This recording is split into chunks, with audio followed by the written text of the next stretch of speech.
Good afternoon. Thank you for joining our pupillage event. We really do think that it's so important to have a really good offering for pupils. We were one of the sets that transformed the way that pupillage was done quite a long time ago now, and most sets followed in our footsteps. I'm Andrew Burns. I am head of chambers at Devereux. I'm here sitting wearing city clothes because I've just come out of court sitting as a Deputy High Court judge today in the Royal Courts of Justice, but I will be hot-footing it back to chambers for the Q&A at the end. And that's what you must now do. You see there's a Q&A button at the bottom of the screen. We have some of the members of chambers who are open to all questions. You can ask us whatever you like. This is your chance to try and make sure that you get a leg up in your pupillage application process by asking questions using the Q&A. And at the last 10 minutes of the session, we will try and answer as many of them as we can. So we know that you want to be barristers, so you all love the sound of your own voices. Unfortunately, you're all muted today, but you do have the advantage of the Q&A in order to write some questions and really challenge us to try and find out about pupillage at the bar and at Devereux. We work quite hard in making sure that we try and make pupillage open to as wide a range of people as possible. And we've been working, in fact, the last 2 weekends with Bridging the Bar and the ComBar scheme for unrepresented students, and the new Legally Lifelong project for disabled people at the criminal bar. And we've been giving mock interviews in order to try and encourage people to really perform their best during the pupillage application process. Because the one thing that I want to tell you, if there's one thing you take away, it's that we want you to succeed. We're not here to try and trip you up anywhere along the way. We want the best people to apply. We want you to have the chance to show yourself in your best light in your application form and in interview. And then during the pupillage year, as you go through, we want to try and help you to become the star barrister of the future. When I applied to chambers back in the early 90s, beginning of the 1990s, I noticed that Devereux Chambers was a bit different.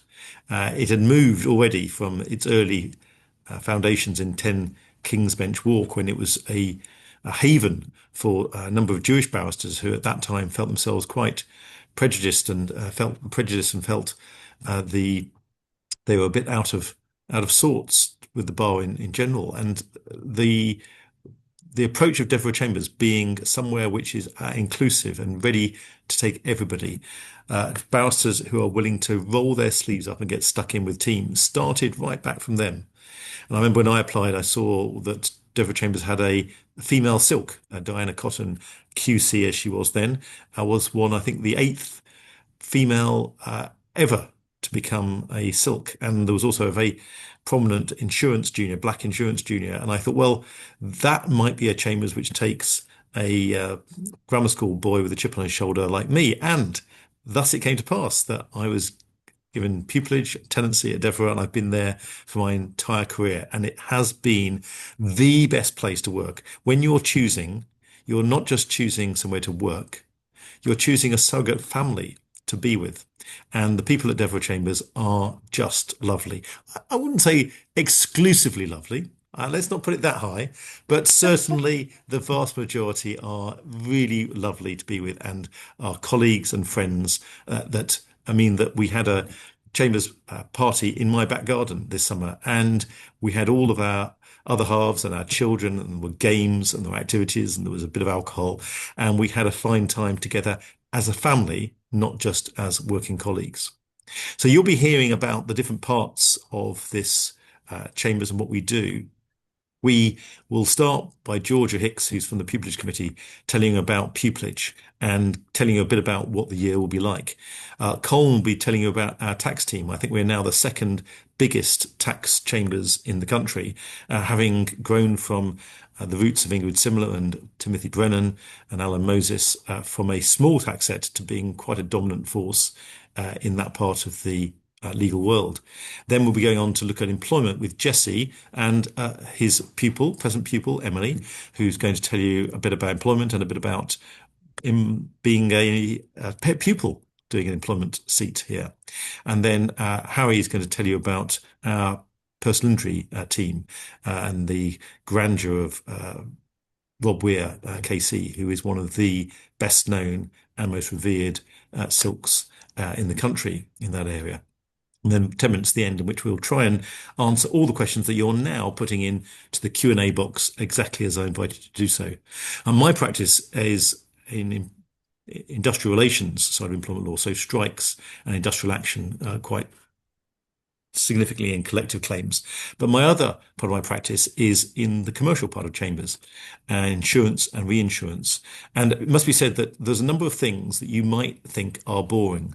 Certainly, COVID insurance and reinsurance, looking in intimate detail in what is an occurrence, what is an outbreak or an infection, when is the COVID insurance or reinsurance policy triggered, is you might think, well, this is very technical and very boring, but it's all about looking really intensively at some wording. And it's either the wording of a contract, or it's a wording of a statute, or it's looking at real people.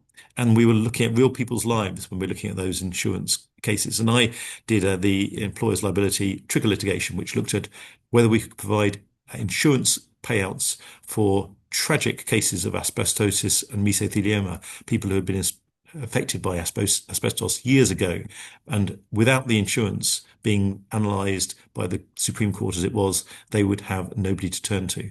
And so that is, I think, an unlikely fascination. And in pupillage, you have a chance in Devereux to try a number of things.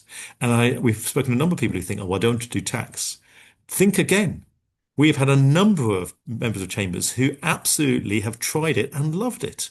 They've realised that their prejudice to a particular area of law is misplaced.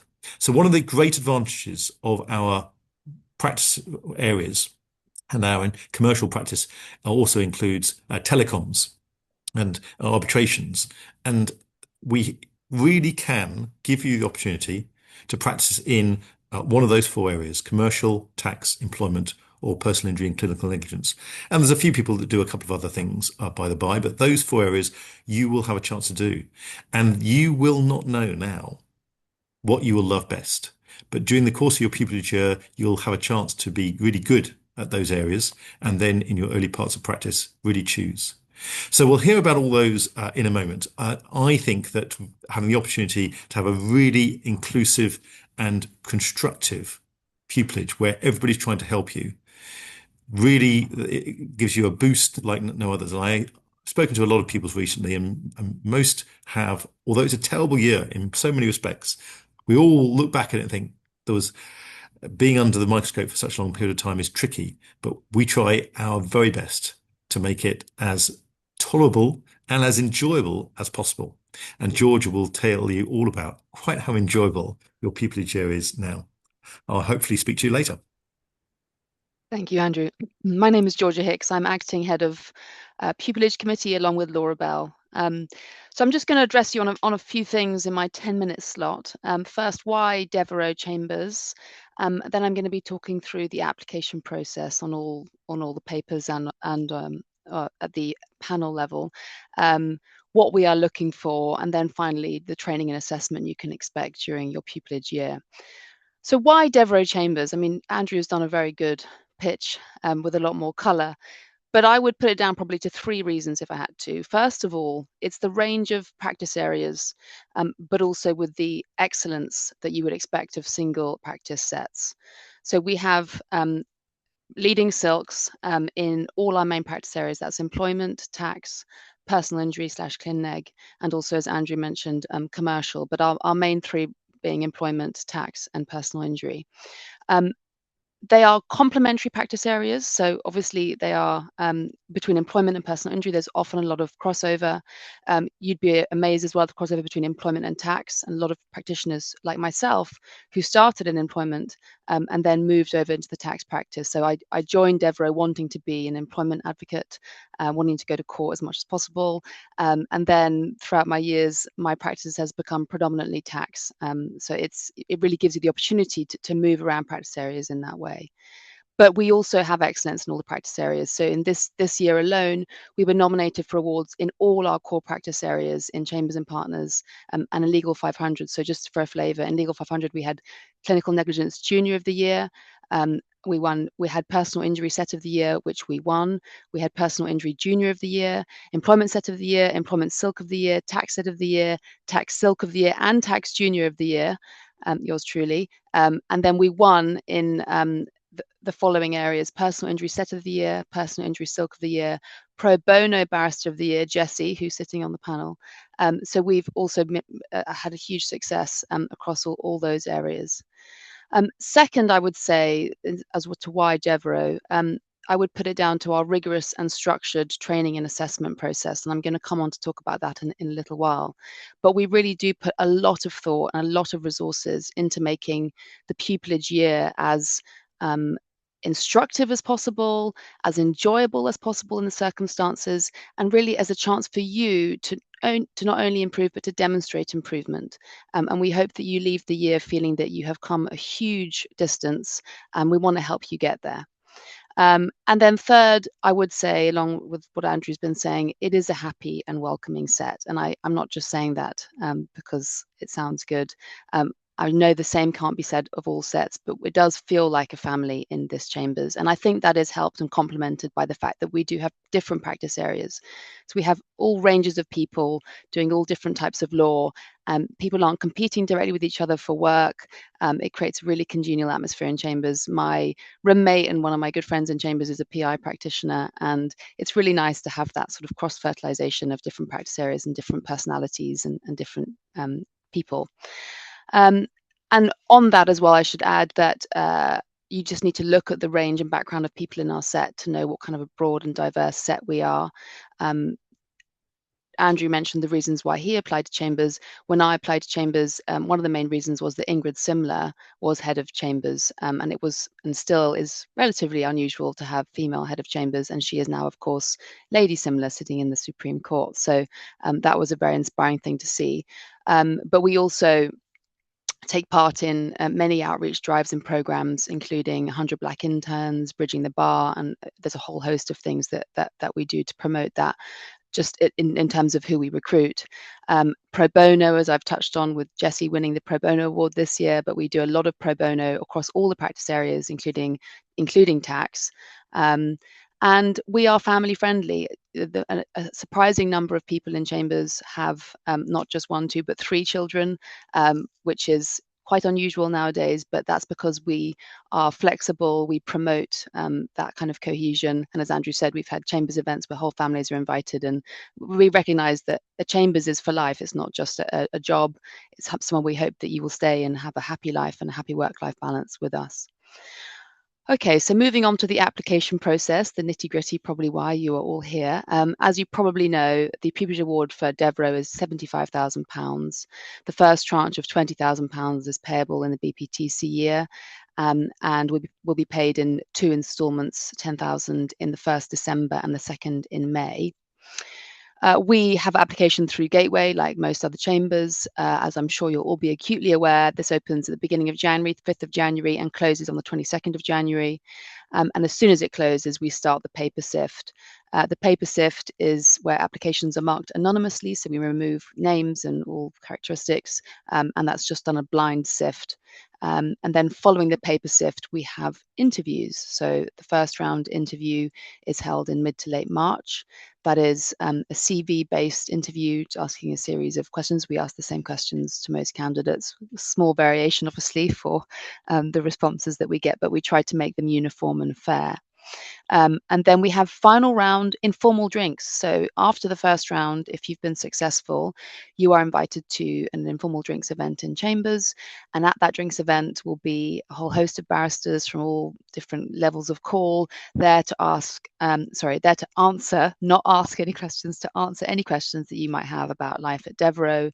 And just so you can get a bit of more of a feel as to atmosphere in Chambers. And importantly, nobody who's sitting on the final round will attend those drinks. So it's definitely meant to be informal and for your benefit. And then we have the final round interview, and that is with a larger panel, and that will be a legal problem question and various follow-up questions.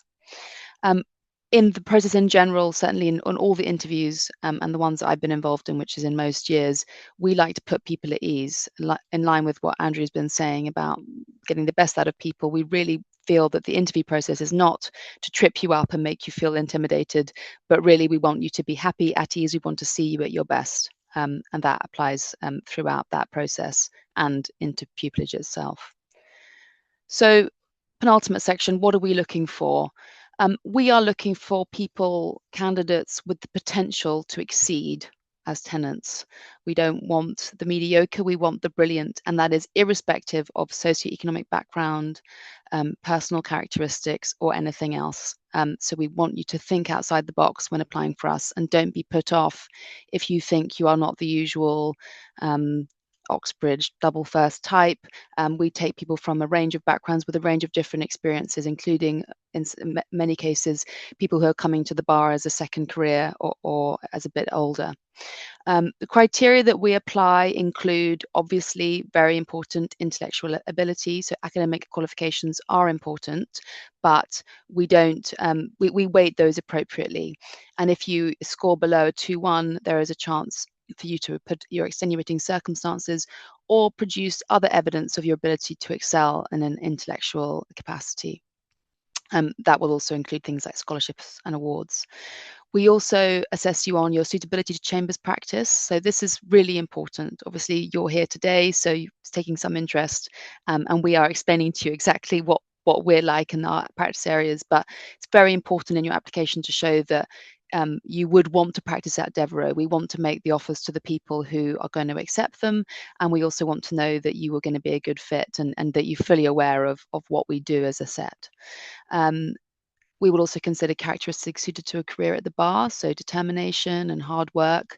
And that also obviously includes advocacy, which at Devereux is a very important characteristic. One of the strengths of Devereux, talking about the mixed practice areas, is that we do areas that are commercial and typically sort of black letter law, so insurance and tax. But because we have also areas which involve a lot of advocacy, such as employment, we are able to offer to clients people who are experienced advocates in court. So you will get exposure from early on in when you're on your feet in your second six to county court claims, employment tribunal claims, and you will be in court on your own merit, practicing all of your skills. So even if you do end up going into areas like tax and commercial litigation, you will have that experience not being led, but on your own feet doing advocacy. So it's something that we take great pride in, and that we feel is very important to a successful career at Devereux and at the bar. So moving on to my final section in the last minute or so, the training and assessment of pupillage itself. As touched on, there are 3 seats. That will be an employment seat, a tax seat, and a PI/Clin Neg seat. And those seats will rotate, and it will depend on the order that the supervisors are available for you. Then when you've finished, when you're in your final section in the last 3 months of pupillage, you can express a preference for which seat that you would like for that one. So if you're very interested in employment, you can express that preference, and we will try and match you with either go back to your supervisor or with a junior tenant practicing in that area, so that when you're on your feet, there is a friendly face that you can talk to and ask embarrassing questions to, such as how do I address the judge, and am I supposed to be robed for these hearings, and you can have someone to bounce ideas off for your early months of practice. Throughout the process, we are there, as Andrew said, to support you and to help you, and we want to train you up. Obviously, we expect a high standard of work, and we expect rigor to be applied and you to demonstrate excellence on your own merit, but we are also there to give feedback. And that feedback will come, and that assessment comes in a structured way at Devereux. As I said, we've put a lot of thought into the process. So between your 3 seats, at the end of each seat, you will get an assessment by a supervisor, so a supervisor report, and that is scored with numbers and with written feedback of areas that have gone really well, areas that that can be improved, and that's obviously taken through into your next seat, and we hope that that will help you demonstrate improvement. So it's not a counsel of perfection. We don't expect our pupils to be brilliant from the off. It's about demonstrating improvement, listening to feedback, and demonstrating a curve of progression and improvement, so that by the end of the pupillage, we think you are somebody with the capacity to excel at Devereux. We also then, the second limb of the assessment process is the formal structured assessments that we run. We have an assessment process that encompasses 5 written assessments in the main practice areas. So employment tax, personal injury, clin neg, and then a couple of others. There'll be a commercial one and probably a prof neg one, something like that. Again, that is a formal feedback environment where we have scores and written marks, and you'll also get a marked up assessment, and then you'll have a chance to meet the assessor face to face and discuss any questions you had, what went wrong, what could have gone better, what was excellent. On top of that, those 5 written assessments, we have 2 advocacy assessments, one around the March time, one around June time, and that's supposed to replicate as far as possible a court environment, tribunal environment.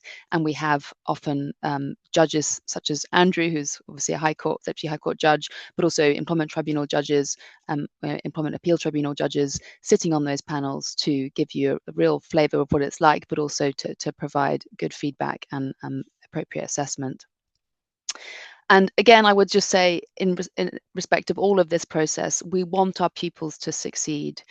We put a lot of resources into selecting you and then into training you for the pupillage year. And we very much hope and expect to take on both pupils if they reach the appropriate level. And we try to do that every year, and we have a very good track record of it. So it is supposed to be a supportive process. We expect brilliance, which is why we will have selected you, but we are there to help you as far as we can. So I'm a little bit over, but that concludes my section on pupillage. I'm going to hand you over now to Colm Kelly to talk about tax. Hello, everyone. Good evening. I'm going to start by calling back to something Andrew mentioned, that we're not all exclusively lovely. I am exclusively lovely. But in talking to you about tax, I am also one of those people who he mentioned who had no experience or interest in tax whatsoever when I joined. What I was mentioned in the interview, I nodded and went, yeah, sure, I'll try it. And now, having tried it, it is half of my practice. I love it. It is what I do. And there are 2 audiences I'm speaking to this evening. One are the people who are interested in us as a tax set. And I'm afraid I actually have very little to say to you, because for those of you who think we are a great tax set, you know that already. We are a leading tax set. We are a big tax set. We do lots of excellent tax work. It won't surprise you if you are coming from KPMG or PwC that we are the place to go if you want to be a tax barrister.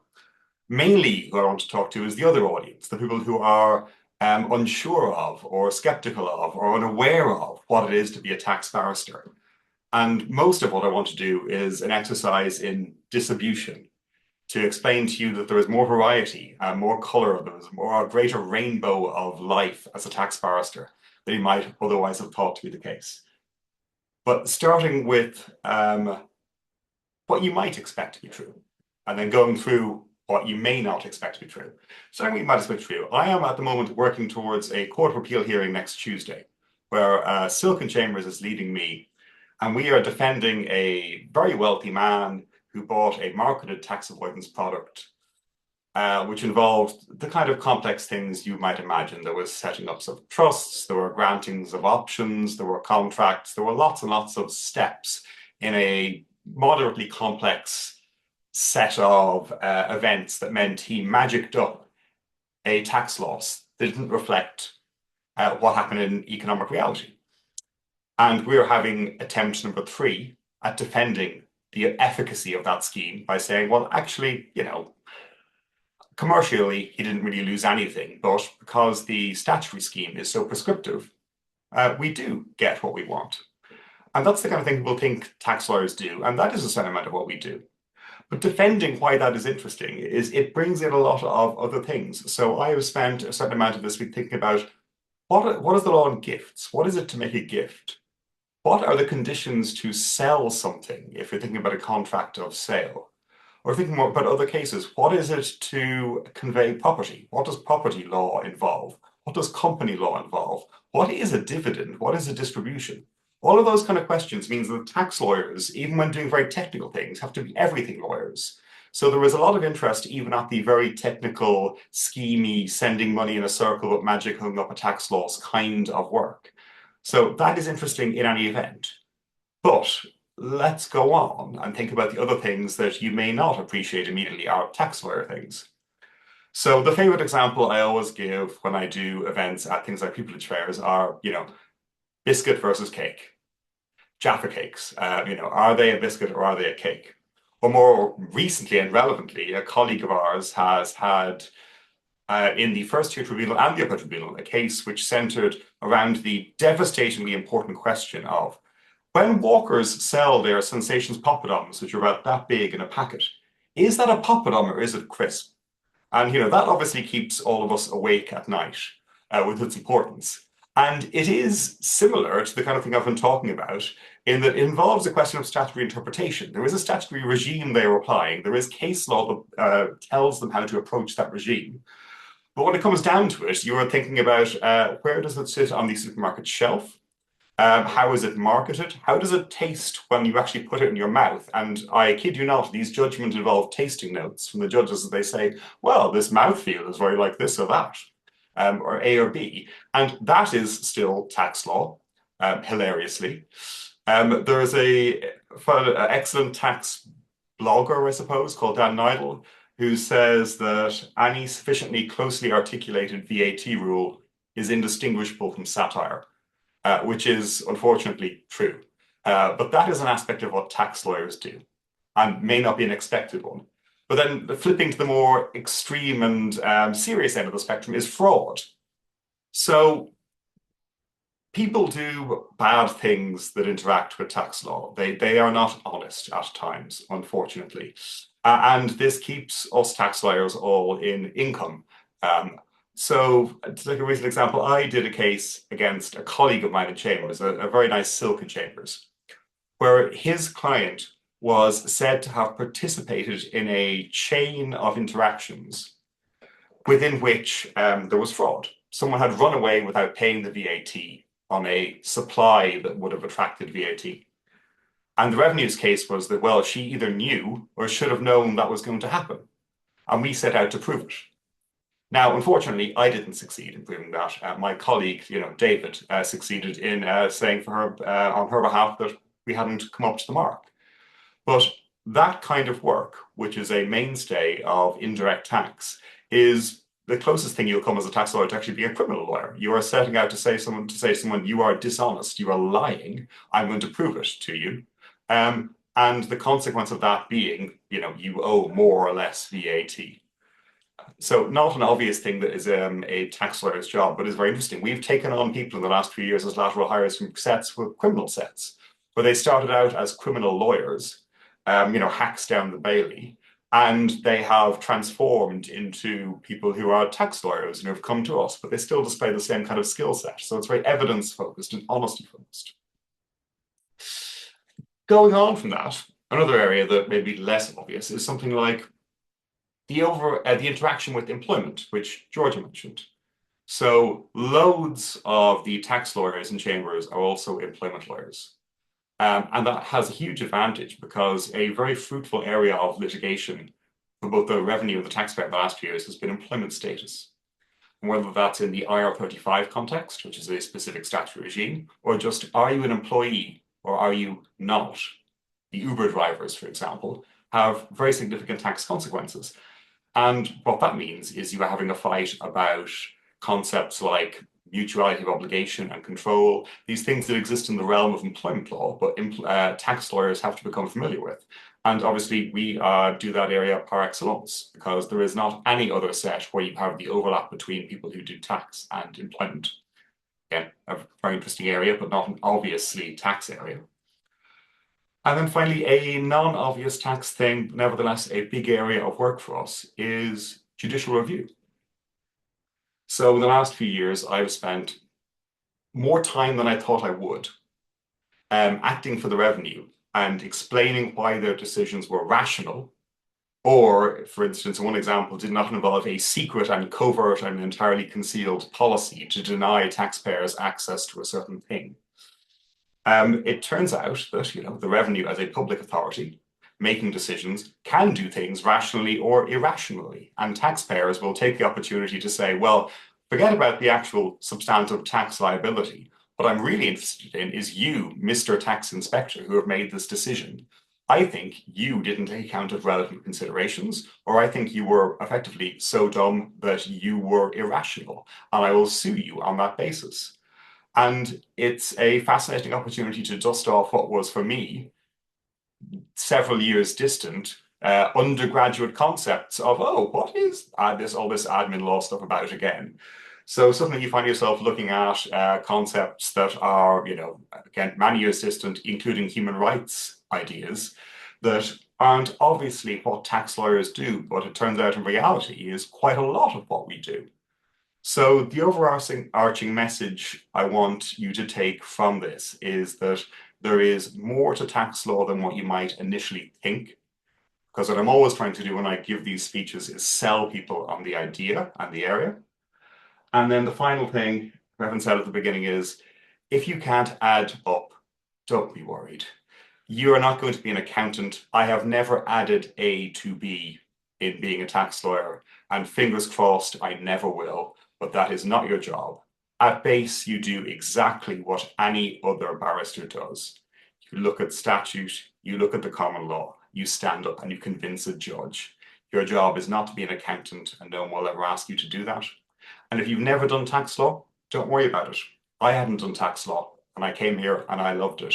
We will train you in doing it, and what we want you to do is to be open to the idea of it. And I think that is just about 10 minutes. I'm hopefully on time, so I will hand over then. Thank you, Colm. I think it's me up next. So I am Jesse Crozier. I'm now, several years in, an employment specialist, and I think I'm the only person on the panel at the moment who currently has a pupil. So I've invited Emily Bacon, who's sitting with me at the moment, to come along and share some of her experience of sitting with me over the last few months. I, like many of the people you've heard from already, joined Devereux and accepted a pupillage offer, not just because of the Devereux family, which Andrew was talking about even 15 years ago and probably longer ago than that, but also because I didn't want to pigeonhole myself. I didn't want, at the merry age of 20, not very much, to decide what area of practice I really wanted to practice in, what I wanted to spend the next 50 or so years of my life doing. I wanted to go to a set where I could experience a range of different practice areas and slowly work out what I wanted to do. And over over the past decade or so, I have become increasingly an employment specialist, to the extent that virtually everything I do now has an employment relationship in there somewhere. I want to tell you a little bit, I think, about what my practice looks like and what my diet of work looks like, because as Emily will probably come on and tell you in a moment, my workload and my diet of work very much impacts and infects what she has been doing as my pupil. So how did I end up as an employment specialist, and what does that look like now? One of the principal reasons I ended up doing more and more employment work and less of the other work that I was doing in chambers is because I wanted to be an advocate.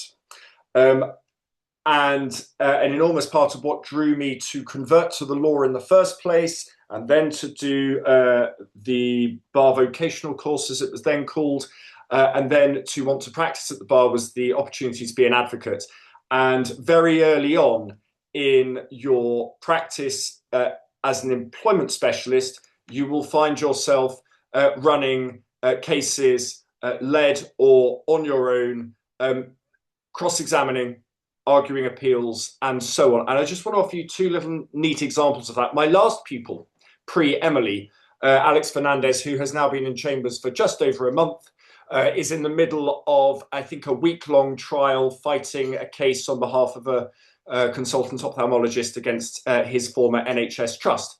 So I've spent a good deal of last week and most mornings this week on the phone to Alex, asking those little questions about where he sits and so on. And that's 6 weeks, I think, into his tenancy. And my start was perhaps not quite as glorious as that, but the opportunity to get on your feet and do advocacy early on was certainly part of it. And I was reminded by Emily.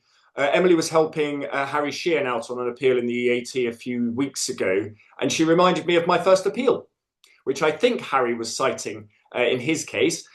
My first appeal followed my first hearing down in Southampton Employment Tribunal, one-day unfair dismissal case. No interesting points of law in it, but somehow when we managed to win, the other side got terribly upset and appealed, and it still stands as a leading authority on something to do with a costs regime that I've completely forgotten. But 15 years ago, that was my introduction to practice.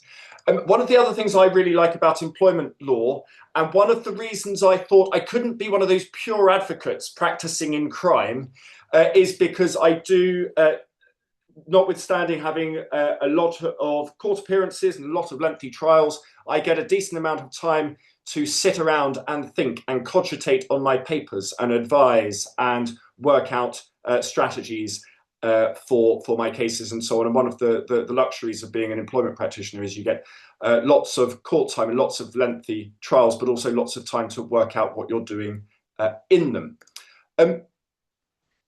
The other thing that really attracted me to employment law is I find you can find pretty much all of life and all of law in the employment tribunal. And as I alluded to a moment ago, if you wanted to be a criminal barrister but couldn't quite face it, if you really like the grottier side of human interactions, you can find that in employment law. And I spend perhaps more time than I'm comfortable with arguing about sexual harassment and fraud and all the rest of it. If you want to be a commercial barrister, or worse, a tax barrister, and spend your life thinking about contractual construction and statutory interpretation, we can offer you that. If you want to be standing up for the little guy, maybe you apply to Chambers because you really like the idea of being a personal injury practitioner and gaining compensation for those who are injured at work or on the roads or whatever. We do standing up for the little guy, or indeed if your life's ambition was to represent big corporations crushing the little guy, we can do that too. If you want to be a human rights barrister, I spend probably more time than I expected arguing about rights of association and collective rights and Article 6 and Article 14 and all of those things. So you really do find everything in law and frankly everything in life in the employment specialism. I was going to come on to tell you about some of the things I've been doing over the last few months and that Emily's been helping me with. But I think because Colm went on so long, I'm running out of time. So I'm going to hand over instead to Emily Bacon, who can hopefully give you some insight into what it's actually like to be a pupil in Chambers and an employment seat. Thanks, Jesse.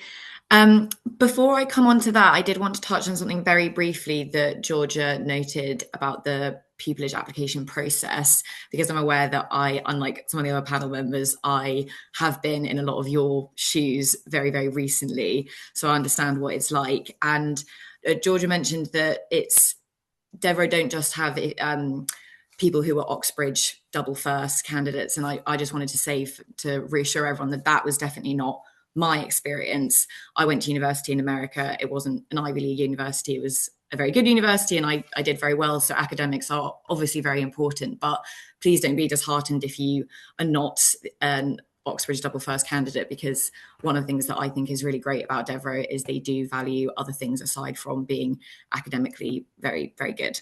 So I just wanted to say that briefly from the outset. Secondly, as Jesse mentioned, I'm his pupil. I've been doing my employment seat with him the last few months. And two things I wanted to highlight about my experience of employment work at Devereux is firstly that the quality of the work is very good and it's very interesting. And I will touch a bit on more specifics of this type of work I've been doing with Jesse. But secondly, it's very, very varied, which I think is a real selling point of Devereux as well. And by varied, I don't just mean the issues, the employment issues and themes and types of cases that we're dealing with. So, for example, in my first week, as Jesse mentioned, I was actually in the EAT with Harry, who's also on this panel, doing representing a barrister who'd been the other side had applied for wasted costs against him. That was something I'd never dealt with before. And just as a sidebar to that, I do have kind of 4 years of experience in employment law. So what's been really interesting and really exciting is that pretty much every case I've dealt with so far has touched on something, some issue in employment law that I've never experienced before. So I feel like I'm learning a lot, which is really great. Some other examples are, again, within my first 2 weeks of pupillage, I was drafting an opinion for Jessie that dealt with a very specific provision of the Trade Union and Labour Relations Act about unlawful financial incentives to union members and dealing with collective bargaining. And again, that also looked at Article 11, human rights topics, and I was researching Strasbourg case law, something very niche, very technical, really challenging, but really, really exciting.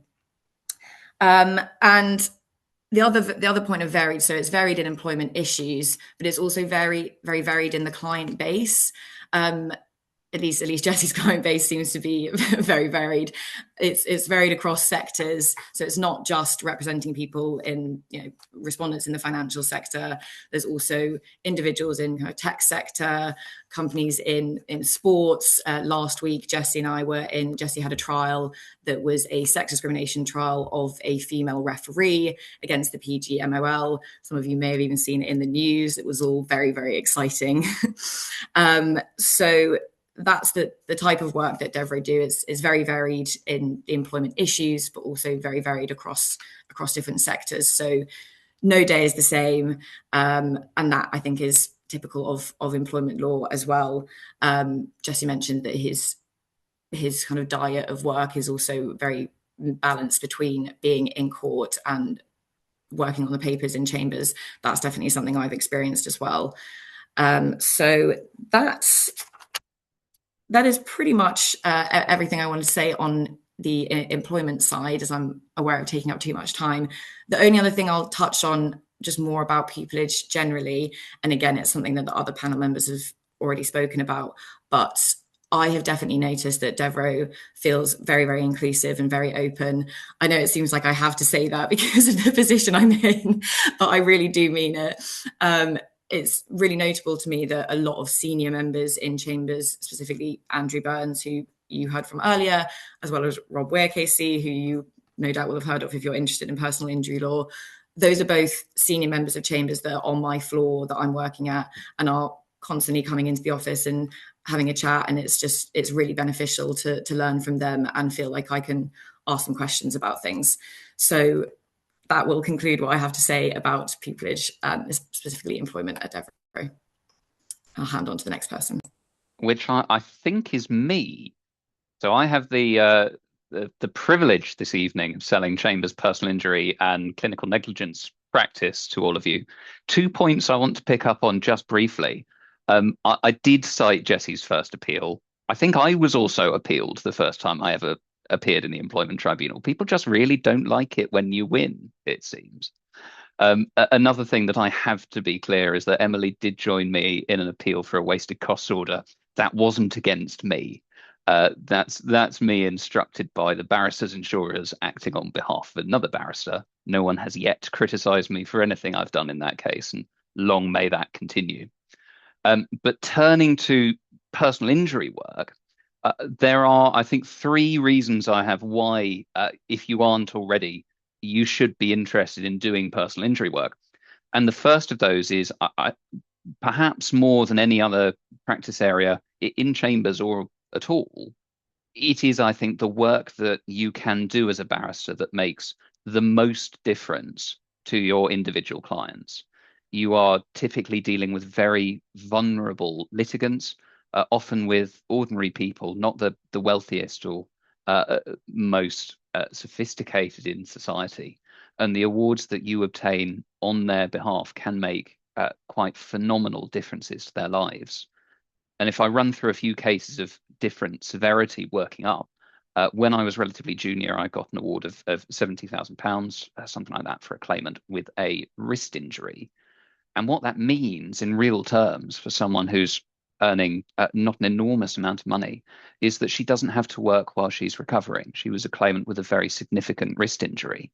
And that award gives her the freedom to focus on getting better at a time when she really isn't well enough to work, rather than forcing herself through the pain of working when she really can't for the years it takes her to recover.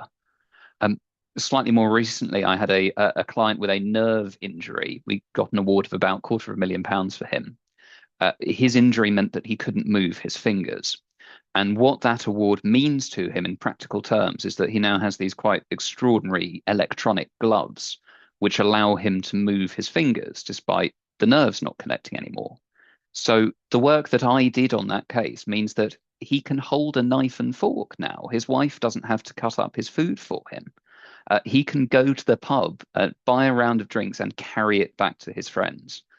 So because of the money that he has through that litigation, he can just do the normal everyday things that were completely impossible for him before that. And another case, the much more extreme end, dealt with a very severe brain injury with catastrophic effects. My client in that case is never going to work again. He's 28 years old, and the amount of money that he has in compensation means that he can pay his rent for the rest of his life.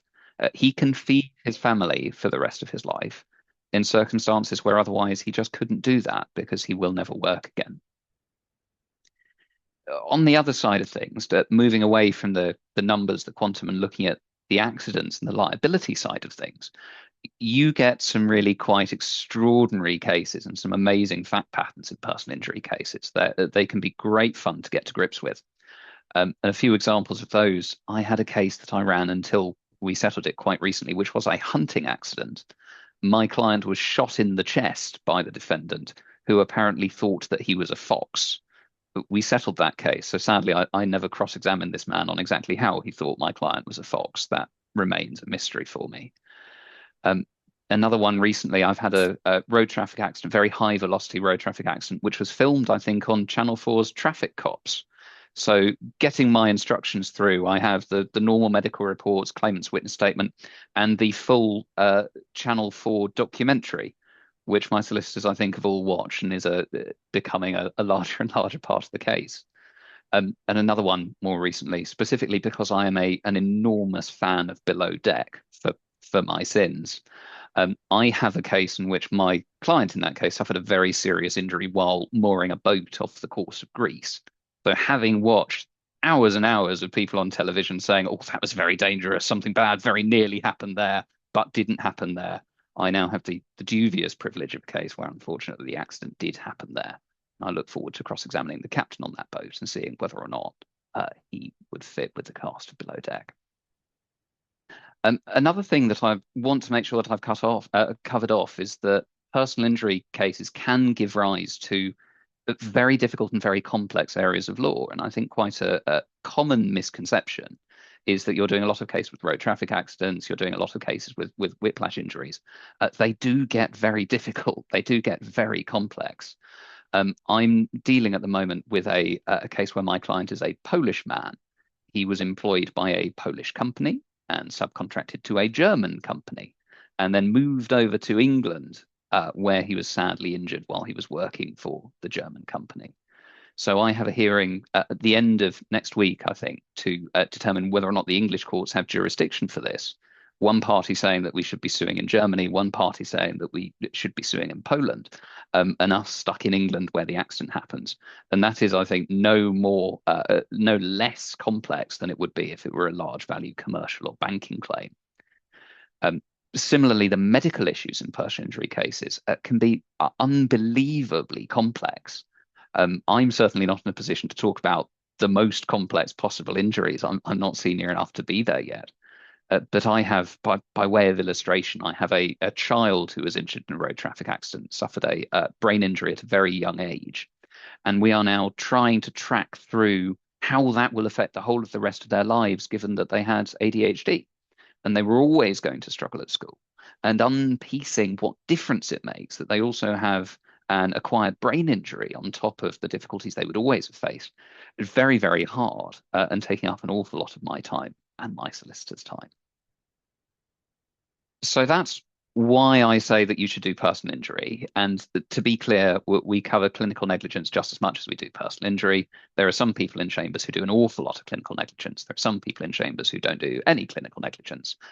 It depends very much on your skill set, the clients you develop a relation with, and the kind of thing you find more interesting. But why Devereux for personal injury? I think I'm not the only one who would describe Devereux as a boutique set for personal injury work. And what that means is that we are a comparatively small team who do disproportionately high value and complex work. So a personal injury practice at Devereux doesn't necessarily mean that you're doing vast numbers of 6-month whiplash claims, pleading out 10, 20 different cases in a day. But what it means is that you move very quickly to very complex and very difficult injuries. And we owe that at the junior end very much to our senior practitioners. I have to reference, as well as everyone else, Rob Weir, KC, who is Personal Injury Silk of the Year, who has the kind of cases of legal and appellate complexity that just requires a large team of barristers with him, and is a consistent source of appellate work at the highest level for lots of the personal injury team.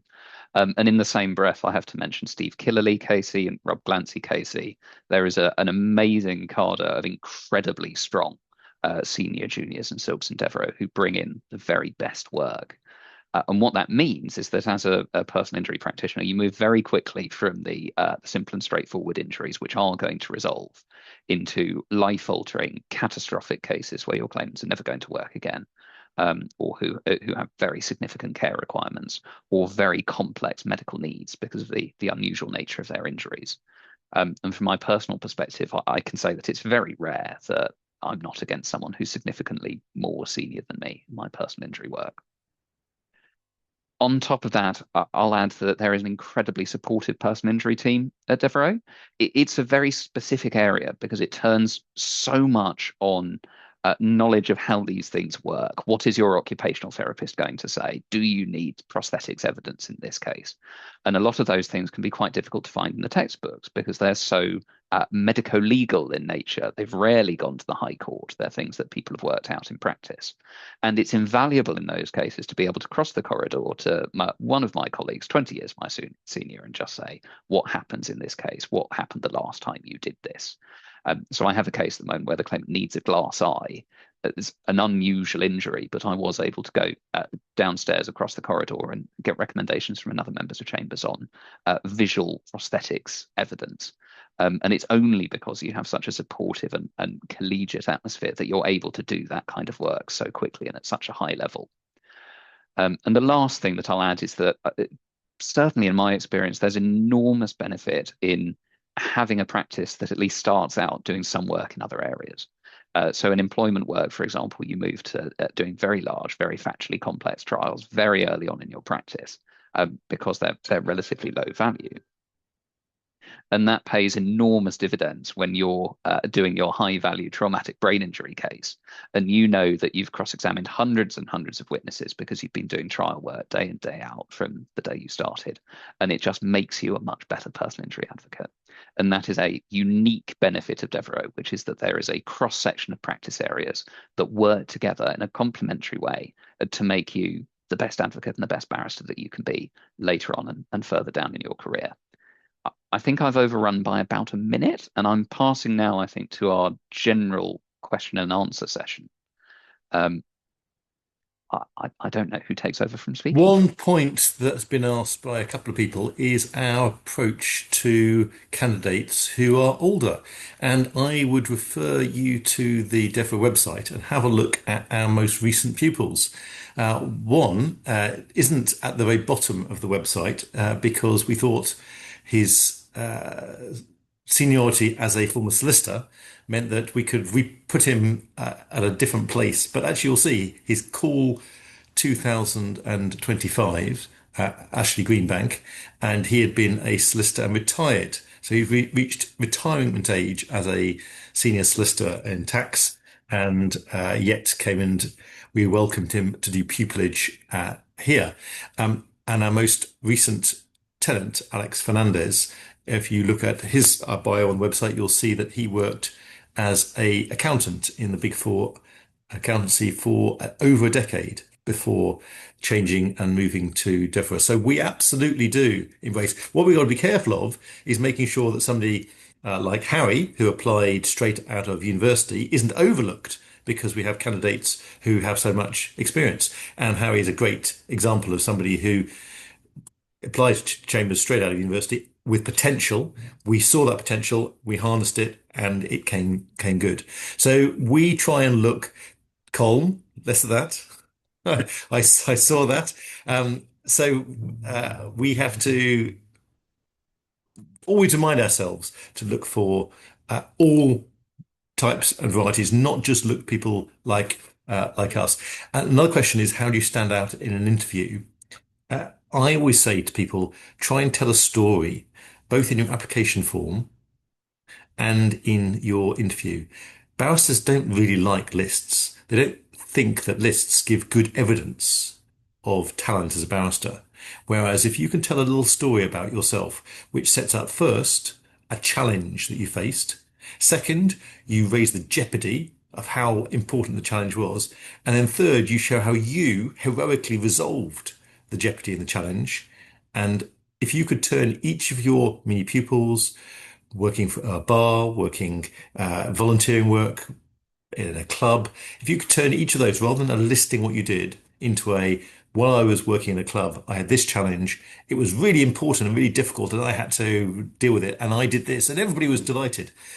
That little mini story will be more accessible about you and will give more evidence about you than just listing lots of things that you've done and then putting in generic skills that you learnt when you were there. Who else has got a question, answer to a question in front of us? One boring question is this going to be uh, available later? And the answer is yes. I think it's going to be published, this webinar, on our Chambers LinkedIn for those who do LinkedIn, and possibly on the website. One of the questions I saw mentioned was what makes a good tax barrister? And the short answer is an interest in language and what words mean. As I said, I'm working towards a hearing next week where I've spent the last few days with my leader in her room, just knocking about what we can say in our submissions about what those particular words in a particular statute mean. So an interest in language and the meaning of words is a huge amount of what tax barristers do. So I would also add to that a dogged determination to get to the right answer. You cannot be slapdash in any area of law, but certainly when it comes to tax, there is a huge amount to consider, and we expect people to be able to demonstrate tenacity, determination, but also attention to detail and rigor. And that goes for your form. If you ask, when you write your application form, this is for everybody, that is your first chance at advocacy, written advocacy. So not only do you have to be persuasive, but we expect you to be thorough. And if there are typos and sloppy mistakes, those are things that will just easy points against you. So treat the whole process as a means to demonstrate how brilliant you are. If you're very interested in one of our areas, that's great, but you won't do pupillage just in that area. You'll do pupillage in a variety of areas because we think that the lateral skills and lateral thinking is really valuable. Do we work closely with solicitors? Absolutely. In fact, when I joined Chambers, even then, the barristers did not stay in their rooms and only deign to give advice if you wrapped it up with pink ribbon. We absolutely were told from that time onwards to roll your sleeves up and feel like you're part of the team with solicitors. I think solicitors really like the fact that we do not lord it above them. We are absolutely in the team, in the trenches with them, and really trying to help the client as equals rather than there being some ridiculous hierarchy about it. We don't expect you to show interest in all of our four areas. That if you do that, we'll doubt your veracity because we'll think, how is that possible? But we do want you to be interested in at least one and perhaps a couple, and also be ready to be interested in a variety of skills and a variety of work. Can anybody else see answers? We've got about 30 seconds left. Anybody else see a quick answer that we can give?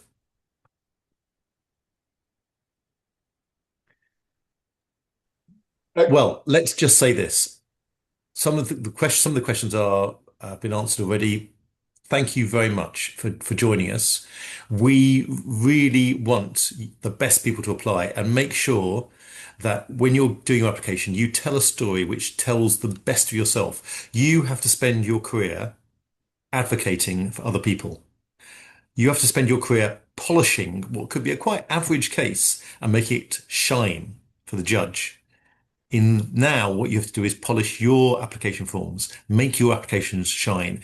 Plainly, you mustn't say anything that's wrong or inaccurate or dishonest, but you are allowed to spin what you've done to make it the best it possibly can. And we will really give good marks to somebody who can advocate well for themselves on the form, and then come and talk to us at the first interview and just tell us about yourself and deal with the questions in a way which can makes you shine. Do not be nervous coming to a Devereux interview, because we will be on your side. We want you to win. We want you to do well. And we very much look forward to seeing you. So send in your application forms. Make sure you do it well in advance of the deadline. Get somebody else to double check that form for spelling mistakes, because there's some people in chambers that are very pedantic and very, very looking for close errors. And we look forward to seeing you. And we hope very much that one of you on here today will be one of our pupils of the future. It has to be somebody. Why not you?